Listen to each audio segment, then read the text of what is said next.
Hola, muy buenos días. Son las 12, una hora menos en Canarias, y comienza en este momento la rueda de prensa diaria con datos actualizados sanitarios del director del Centro de Coordinación de Alertas y Emergencias Sanitarias, el doctor Fernando Simón. Muy buenos días, doctor. Hola, muy buenos días a todos. Bueno, hoy seguimos con las tendencias habituales que hemos observado en estos últimos días. No hay, digamos, grandes datos que dar. Además es domingo, por lo tanto estamos observando los datos relacionados con el sábado, fin de semana, y sabemos que siempre hay que interpretarlos con cuidado. Pero sí que es cierto que la evolución sigue el camino, digamos, favorable que hemos observado en estos últimos días. Se han notificado 621 nuevos casos hasta ayer por la noche.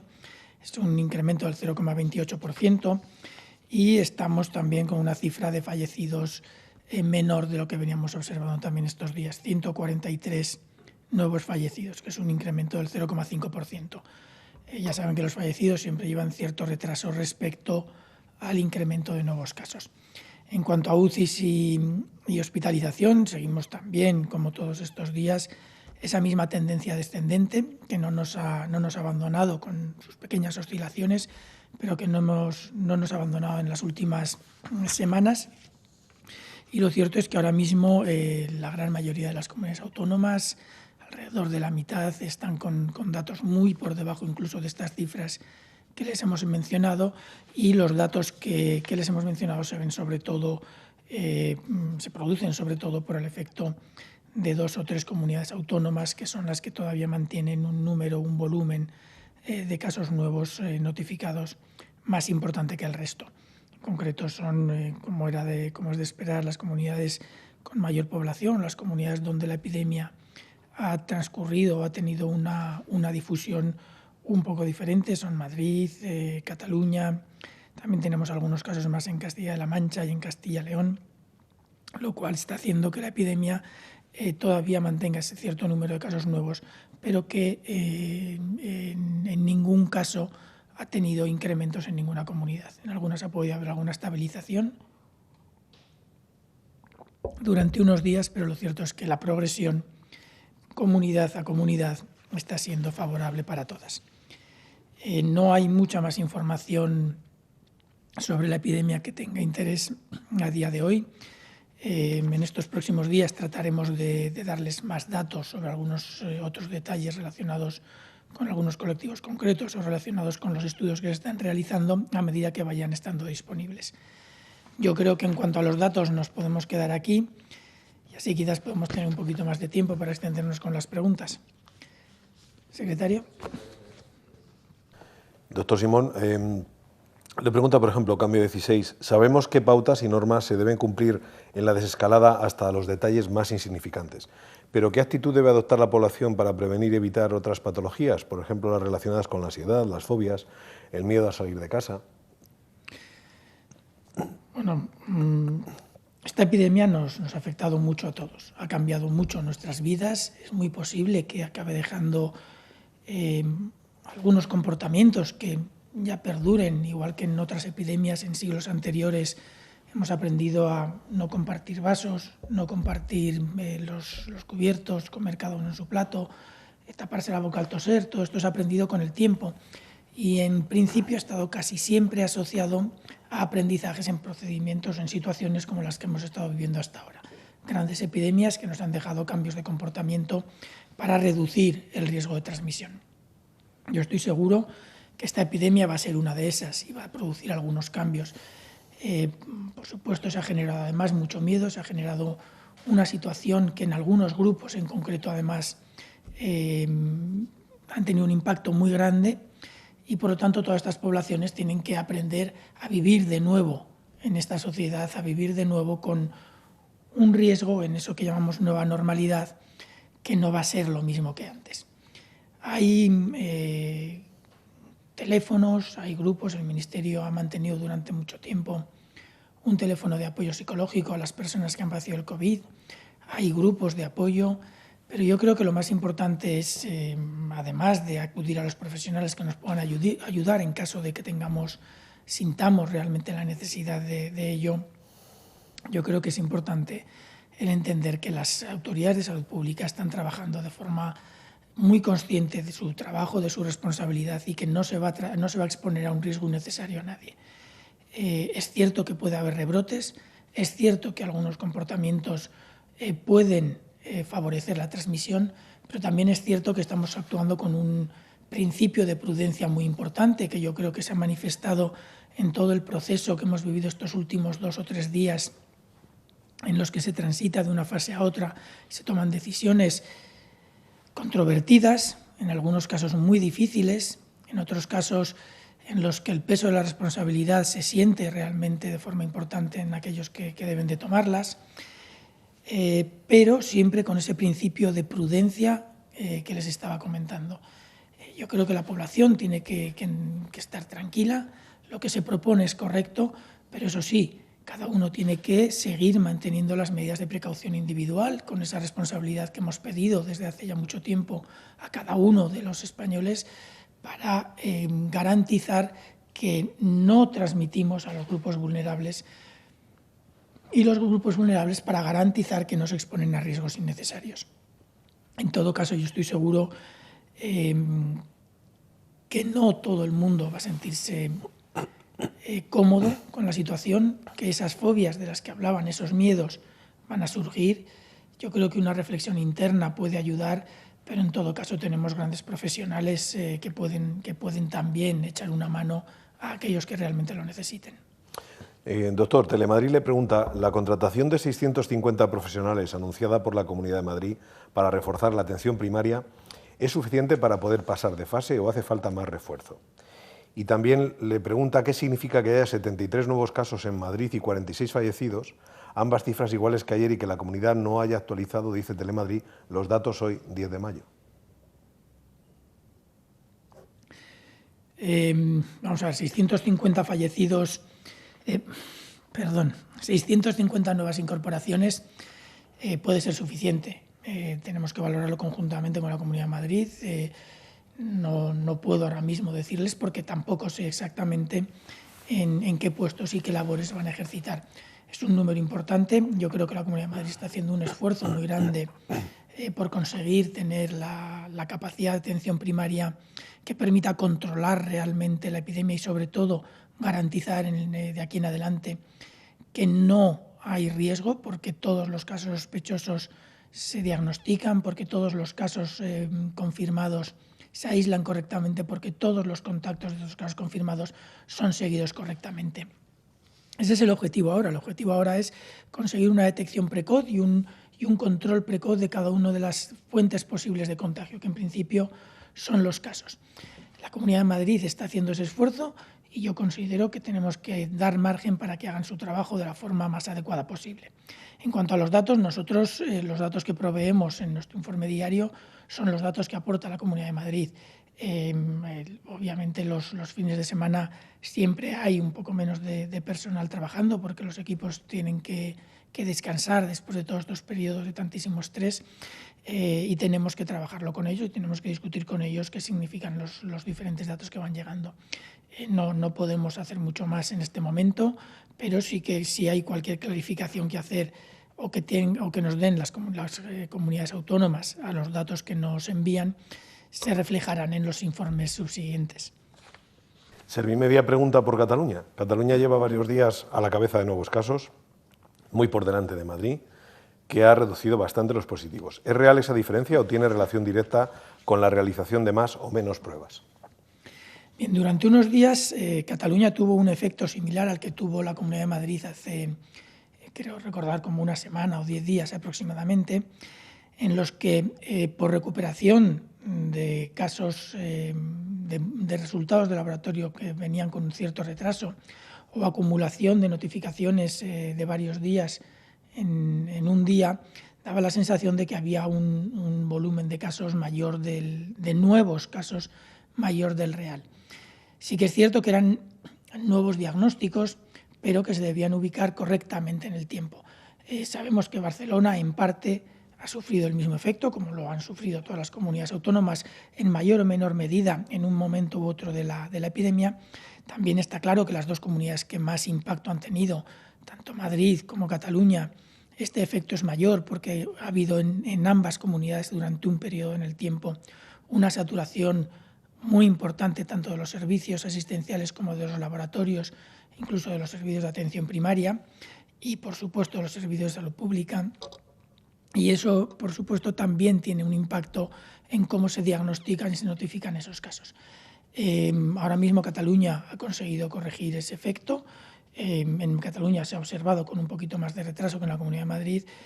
Puede haber algunas otras variables, puede haber algunos otros factores asociados a la evolución propia de la epidemia en los diferentes territorios, pero lo cierto es que ahora mismo, en los últimos 2 días, quizás 3, los datos que provee Cataluña sí que es cierto que son mayores que los de la Comunidad de Madrid, pero la diferencia es muchísimo menor y se van asemejando a lo que se está observando ahora. Otro factor puede ser también la realización de pruebas o de cribados serológicos que pueden favorecer la detección de algunos casos que todavía estén activos. Tenemos que discutirlo también con ellos y ver exactamente lo que significa. En las últimas conversaciones que hemos tenido con ellos quedó claro todo lo que les he comentado anteriormente y, de hecho, si observan la serie de Cataluña, se ha, digamos, normalizado o es mucho más, coherente con la evolución de la epidemia en todo el resto del territorio.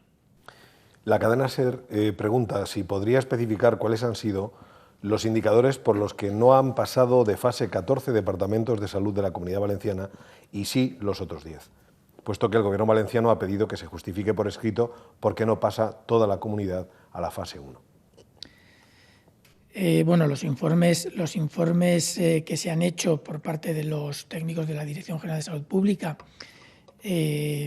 por supuesto que si la comunidad autónoma solicita el envío y no solo los resultados, se compartirán con ellos sin ningún problema.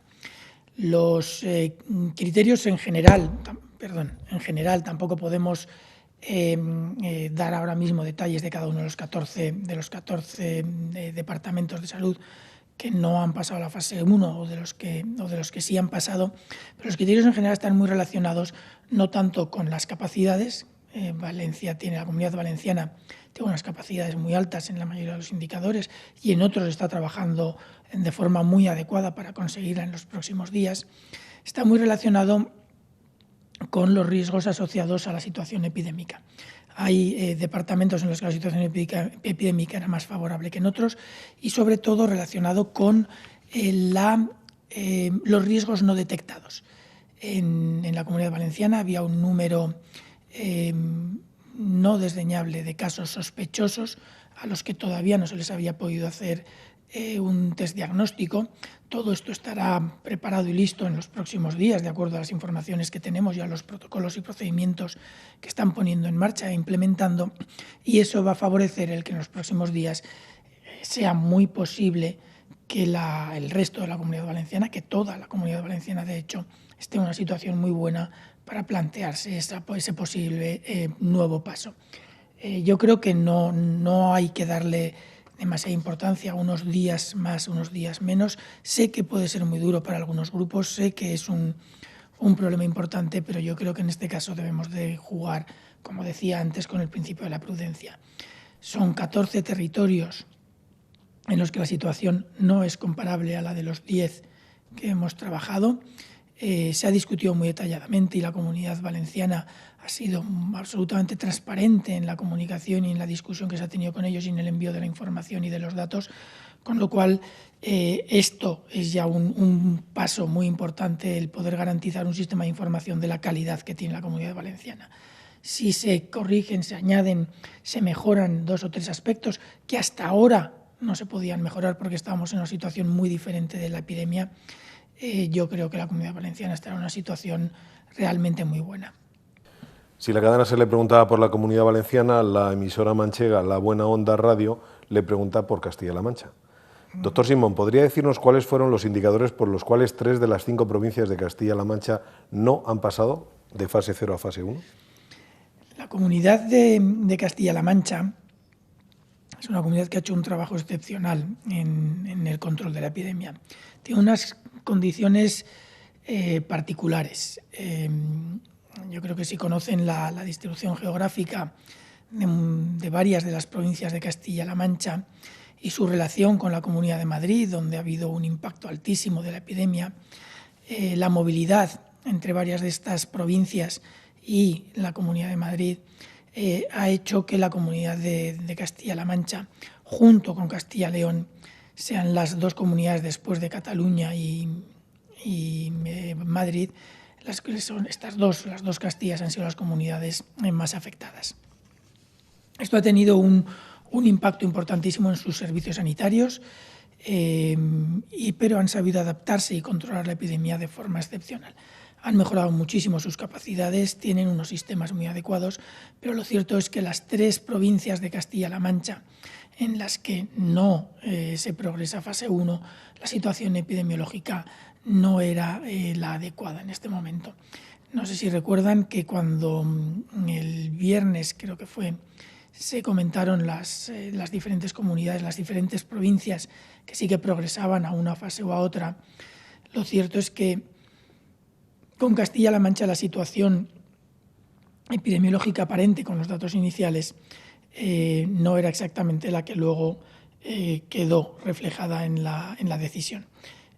Tenemos una provincia en concreto, Guadalajara, que sí que ha pasado de fase, que fue la primera provincia que tuvo un gran impacto, que fue la primera en la que se detectó la epidemia en Castilla-La Mancha, si no recuerdo mal, y que tuvo un gran impacto, en principio asociado sobre todo a centros sociosanitarios, que pudo controlar muy rápidamente el problema y no tuvo mayor incidencia, y ahora mismo está en una situación excelente por lo que ha progresado. Cuenca, por sus características particulares, es una provincia con una población más dispersa, más aislada, ha podido también tener una situación epidemiológica actual muy favorable. Las otras 3 provincias, por su situación, los riesgos asociados a la movilidad, porque aquí no se consideran únicamente criterios de salud pública, aunque son los que obviamente yo más explico porque son los que competen a mi unidad o a la Dirección General de Salud Pública. También hay que valorar otros criterios relacionados con la movilidad. Las otras 3 provincias estaban en una situación de riesgo mayor que las 2 que hemos comentado para poder progresar de fase, por la conjunción o por la valoración conjunta de los indicadores epidemiológicos actuales y los indicadores de movilidad. Con lo cual, no han progresado en este momento, pero, como les decía, yo creo que se tendrán que reevaluar en muy breve plazo, porque es muy posible que en breve tiempo estén en condiciones de pasar. Y luego, doctor, hay muchas preguntas sobre las cosas que se pueden hacer, que no se pueden hacer. ¿Cómo lo ve usted? Por ejemplo, Es Asturias Televisión pregunta, con todas las medidas de apertura y desescalada que se están tomando, ¿recomendaría la vuelta a las aulas de los escolares en comunidades que están cumpliendo lo indicado? Vamos a ver, lo que recomendaría, y estoy recomendando creo que todos los días, es garantizar que se mantienen las medidas de prevención de los riesgos, las medidas personales, las que podemos utilizar cada uno, distanciamiento social, lavado de manos, etiqueta respiratoria, etcétera, aquellas que van a impedir la transmisión. En las diferentes fases se proponen diferentes acciones que se pueden realizar. En cuanto a los centros escolares, en la fase 1 se propone la preparación de los centros, el conseguir que los centros estén en una situación adecuada para recibir a los alumnos después de 2 meses cerrados, y además que los profesores puedan empezar a hacer su trabajo, digamos, de claustro de profesores, creo que se dice así. A partir de ahí, las escuelas tienen que estar adaptadas a la situación en la que vamos a vivir las próximas semanas.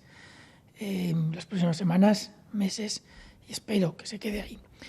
Eso implica que tienen que readaptar sus infraestructuras. Si se readaptan adecuadamente, si se pueden mantener las medidas de control del riesgo en las escuelas, yo creo que se puede ir progresivamente proponiendo acciones relacionadas con ellas, siempre dentro del marco del plan de transición en el que se establecen las medidas que se pueden o las actividades que se pueden realizar en cada una de las fases. A mí me resultaría muy complicado. Yo puedo hablar de las medidas que son, digamos, eficaces para reducir riesgos, pero desde el punto de vista de la salud pública, luego cómo se aplica esto en cada uno de los sectores, si yo me metiera ahí, me estaría metiendo en un charco en el que no debería entrar. Igual que no puedo hablar tampoco de cómo se pueden aplicar este tipo de medidas en otros colectivos. Son los expertos y los que conocen cada uno de los colectivos los que tienen que decidir cómo se pueden aplicar de la forma más segura las medidas de prevención de riesgos. En Canal Sur y otros medios preguntan por las playas o Cibio, que lo consulta de otra forma. Dice: la movilidad en las provincias o unidades territoriales que estén en fase 1 se limita a las actividades señaladas en la orden o en general para cualquier actividad. ¿Se puede hacer cualquier cosa que no esté expresamente prohibida dentro de esos límites? Por ejemplo, ¿se mantienen restricciones para hacer deporte dentro del municipio, pasear a 1 kilómetro? En fin, preguntas concretas sobre la extensión en la interpretación de las órdenes o la restricción. No sé qué opina usted. Bueno, habrá detalles que quizás yo pueda interpretar bien, regular o mal. Esto no es una decisión únicamente de los equipos técnicos. Hay muchos grupos técnicos de salud pública. Hay muchos grupos que están trabajando en esto y muchas de estas restricciones están dadas por las formas en las que se pueden controlar esos riesgos. Si recuerdan, cuando estábamos en el comité de control de... ¿cómo se llamaba? El Comité Técnico de Gestión del Coronavirus, había muchos aspectos que eran desarrollados por las fuerzas y cuerpos de seguridad del Estado, que son los que tienen que garantizar que se cumplen las normas que se establecen. Otros eran, solía poner a mi izquierda, de movilidad relacionados con transportes, que eran los que dictaban todo ese tipo de normas. Yo creo que las actividades que se proponen en cada una de las fases se deben de cumplir y se deben de establecer mecanismos adecuados para poder cumplirlas. Por lo tanto, son esos otros colectivos los que tienen que establecer cómo se van a controlar esos cumplimientos. Pero dicho eso, yo entiendo que no se puede regular absolutamente todo.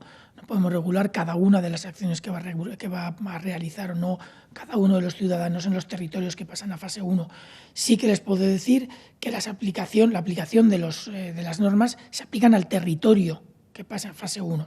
Si es un área básica de salud o una zona básica de salud, será una zona básica de salud y se restringe a ese territorio. Si es una provincia, se restringe a la provincia. Si es un área de salud o un departamento de salud, se restringe al departamento de salud. No puede haber movilidad entre unidades territoriales, al menos por ahora, mientras estén en la fase 1. Por lo tanto, yo entiendo que las actividades, las restricciones en fase 1 y en fase 0 son diferentes, se tienen que adaptar a los nuevos criterios de movilidad, pero sí que es cierto que algunas de ellas se mantienen. Las franjas, en principio, se mantienen para seguir manteniendo esa reducción de riesgo de contacto entre personas jóvenes y personas vulnerables, o personas no vulnerables y personas vulnerables, pero en principio la unidad territorial es la que rige la mayor parte de las medidas que se proponen. Los detalles específicos de cada sector, como he dicho antes, yo creo que es mejor que cada sector de los detalles que le correspondan, pero sí que es cierto que las órdenes no pueden preverlo todo. Si cuando me pregunta que lo que no está expresamente prohibido se puede hacer, yo le diría que tenemos que apelar un poco a la responsabilidad personal. Lo que no está prohibido, nunca ha dicho nadie que no se pueda hacer, pero no hay que hacerlo si supone un riesgo. Y yo creo que la población es suficientemente inteligente y formada como para entender cuándo puede suponer un riesgo y cuándo no.